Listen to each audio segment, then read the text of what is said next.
Salut! La dernière vidéo que j'ai faite parlait donc de mon suivi psychologique, tout ce qui tourne autour de la thérapie EMDR, de la thérapie TCC, de mon parcours, tout simplement, psychologique. Et donc voilà, si vous souhaitez la visionner, elle sera à la fin de cette vidéo. Vous aurez qu'à cliquer sur le petit encadré qui apparaîtra et la visionner par la suite. Aujourd'hui, donc, je souhaiterais faire une vidéo qui malheureusement sera pas entière pour tout vous expliquer. C'est pour ça que je fais cette vidéo au début. Au mois de mai, je suis partie donc en Bretagne avec mon compagnon. Et c'est donc la première fois que je partais aussi loin de chez moi. Et donc je voulais en faire un vlog. Donc j'ai vlogué toute la semaine où je suis donc partie en Bretagne avec mes péripéties, mes victoires, etc. Malheureusement, j'ai perdu une bonne partie des vidéos dans mon disque dur. Mais il me reste la fin de ce fameux vlog où donc j'interviewe mon compagnon par rapport au fait de vivre avec une personne qui est laxophobe et qui a des difficultés psychologiques tout simplement. Et donc je pense que c'était important de vous la partager. Je ferai, la prochaine fois que je partirai donc en séjour ailleurs que chez moi, je ferai un vlog comme j'ai pu le faire. Je ferai attention à mon disque dur et donc à bien garder les rushs en sécurité. Donc je vous laisse avec l'interview. Bon visionnage. On se retrouve, comme je vous disais, on a repris donc le chemin du retour. Les vacances sont terminées. La dernière fois que je vous avais pris en vidéo, j'avais mon gros sweat à capuche. Il faisait très froid et j'étais entourée de grandes herbes. C'était très agréable. Et là, en fin de compte, on reprend la route pour retourner à la maison. Comme vous pouvez le voir, j'ai pris un bon coup de soleil. Ça a l'air de s'harmoniser avec le temps, mais là j'ai pris un peu cher, quoi.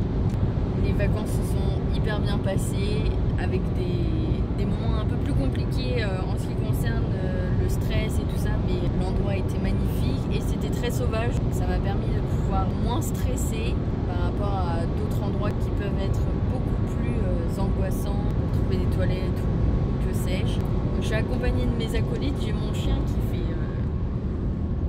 dodo et j'ai mon chéri à côté de moi. Je voulais en profiter pour te demander, ça fait quoi de vivre avec une laxophobe, sachant que ça fait quand même ça fait maintenant 6 ans. Moi, ce que ça fait de vivre avec une laxophobe, ce que tu donnerais comme conseil? Au début on appréhende un peu, ça fait peur, on se dit qu'on va pas être à la hauteur, on se dit ça va être compliqué à gérer, qu'on va peut-être faire des erreurs. C'est ce que j'ai ressenti au départ, mais en fait, on se rend compte rapidement que c'est carrément gérable. Il suffit juste de respirer un bon coup, de se dire qu'il n'y a pas d'urgence. Quand on prend la route, que ce soit pour les vacances, pour aller faire les magasins le week-end, il faut se dire qu'il n'y a pas d'urgence. Tu dis que tu avais peur, c'est-à-dire tu avais peur de quoi particulièrement? C'est quoi qui te faisait peur? De ne pas pouvoir répondre à tes attentes quand il en avait besoin, de devoir faire une crise. Appeler un contrôlable en plein milieu d'une autoroute, en plein milieu d'une route où on ne peut pas s'arrêter sur les côtés, on ne peut pas trouver de toilette. Mais au final, ça se trouve très rapidement. Il y a des arrêts très réguliers, on peut facilement trouver ce qu'il faut. Il faut aussi apprendre à rassurer la personne.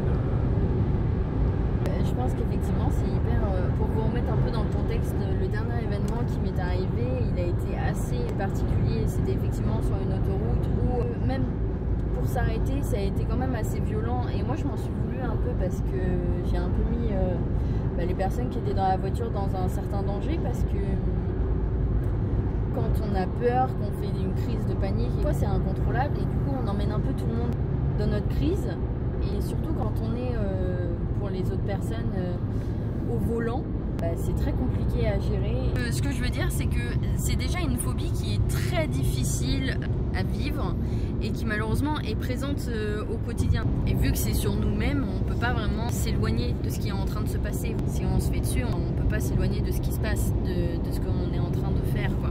Et c'est pour ça que je pense que si on n'a pas une personne qui nous accompagne, qui n'est pas compréhensif, c'est extrêmement difficile. Parce que déjà, on s'en veut d'avoir le comportement qu'on a, d'avoir un corps qui a des difficultés dans différentes situations.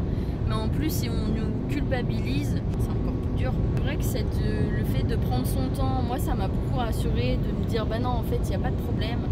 On s'en fiche de ce que pensent les autres. On est un peu dans notre cocon à tous les deux.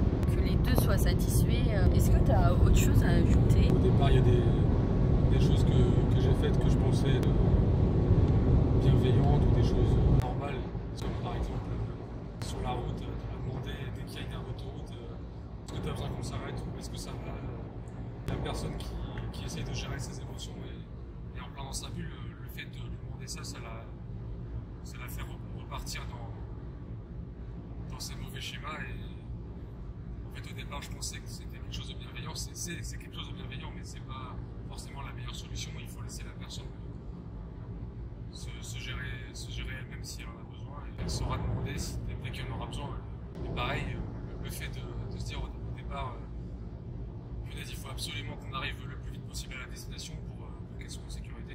Mais au final, c'est quelque chose qui peut être dangereux, le fait de vouloir rouler plus vite, le fait de vouloir dépasser tout le monde. Pareil, quand on tombe dans des bouchons, dans des ralentissements, on devient, je dirais pas agressif, mais un peu stressé, on a envie que ça se passe plus vite. Et au final, il faut prendre son temps. Et pas qu'à la destination qu'on trouvera les choses qu'il faut. Il y a des arrêts entre temps. Il y a toujours une solution, il y a toujours moyen de trouver la chose pour combler le besoin. Il y a vraiment une dignité qui, quand on fait des crises de l'axophobie, on devient extrêmement vulnérable. On ne peut pas faire des crises avec tout le monde parce qu'on ne se verrait pas, par exemple, se mettre sur le coin de la route et faire comme ça dans la nature, sachant qu'on est déjà aussi en train de faire une crise, se dire bah, pourtant j'ai besoin de le faire. On devient vulnérable parce qu'on se découvre dans des choses qui sont extrêmement intimes. Faire dans la nature, être assisté par quelqu'un, parce qu'on n'est pas forcément nous-mêmes quand on fait une crise de panique. Et c'est difficile pour la personne qui fait la crise de se dire je suis vulnérable et il faut que je l'accepte. Mais je pense que ça doit être aussi difficile pour la personne qui est avec l'autre et qui se dit je suis en train d'assister à une situation qui pourrait, pour certaines personnes, être difficile à accepter. Je veux dire, tout le monde n'est pas capable d'aider une personne qui est en train de faire une crise et qui en même temps est en train de se vider à côté de lui. T'as quoi comme vision par rapport à ça, cet aspect de limite ou... Ça peut paraître gênant, il y a certaines personnes qui ont une certaine pudeur, qui ont une certaine gêne par rapport à ça, mais quand une personne est dans un certain état de douleur, de détresse, etc., pour moi il n'y a plus de limite à avoir. Il faut savoir mettre sa gêne de côté et savoir accompagner la personne du maximum qu'on peut. C'est l'accompagner dans le fait qu'elle doit accepter ce qu'elle est en train de vivre. Parce qu'en général, quand on se sent aussi mal, on est dans le refus, on essaye de contrôler, on essaye de changer les choses. Ça amplifie complètement, que ce soit la douleur, que ce soit le sentiment qu'on ressent, etc. Et du coup, on est dans la lutte par rapport à nous-mêmes. Donc il y a vraiment un accompagnement de la personne et de nous dire ok, c'est pas grave, bah, tu vis ça et c'est pas de souci, moi je suis là, je t'aide.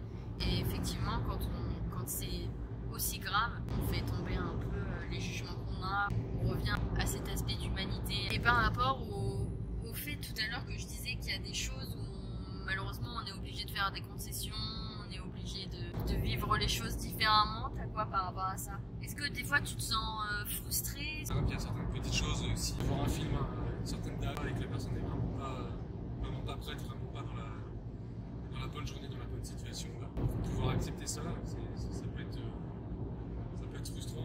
Il faut aussi comprendre que l'autre personne peut se sentir en insécurité à cet endroit-là. Il y a toujours moyen de reporter les choses et il faut faire des concessions et c'est normal. Oui, après aussi, moi c'est mon cas. C'est-à-dire qu'à partir du moment où je suis face à une personne qui est capable de m'apporter des réponses pour me rassurer, c'est-à-dire que voilà, je fais part du fait que je suis stressée. En retour, la plupart du temps, toi tu me dis, bah t'inquiète pas, il y a des toilettes là-bas, j'ai vérifié. S'il y a un problème, on s'arrêtera dès que tu as besoin. Et prends un sac si tu as besoin. Moi, en général, face à mes crises d'angoisse, j'ai beaucoup besoin de solutions. Je sais que la dernière fois, il y avait un concert en boîte de nuit où moi, personnellement, j'ai pas voulu y aller, mais je t'empêche pas d'y aller, mais je sais que moi j'aurais pas pu y aller. Là c'est vrai, bon t'as beau me dire il y a des toilettes là-bas, etc. Sachant comment je sais que c'est à l'intérieur, etc. Ça me rassure pas du tout et je préfère ne ne pas y aller plutôt que me retrouver à gâcher en fait le moment de la personne parce que bah, c'est trop. Le stress est trop présent et du coup j'arrive pas à profiter et j'empiète sur le moment de la personne et c'est dommage quoi. Je crois qu'on a fait le tour, à moins que tu avais d'autres choses à dire. On refera une petite discussion comme ça me permet aussi pour moi d'avoir une petite rétrospective de la situation. Voilà. Je pense que la vidéo, ça va changer un peu du format. J'espère que ça va pas être trop dérangeant le fait que le téléphone bouge beaucoup. Je pense qu'il va falloir investir pour un stabilisateur ou quoi que ce soit pour avoir peut-être plus de vidéos dans ce genre-là. Si cette vidéo vous a plu, je vous laisse mettre un pouce et vous abonner. Et on se retrouve la prochaine fois. Bisous!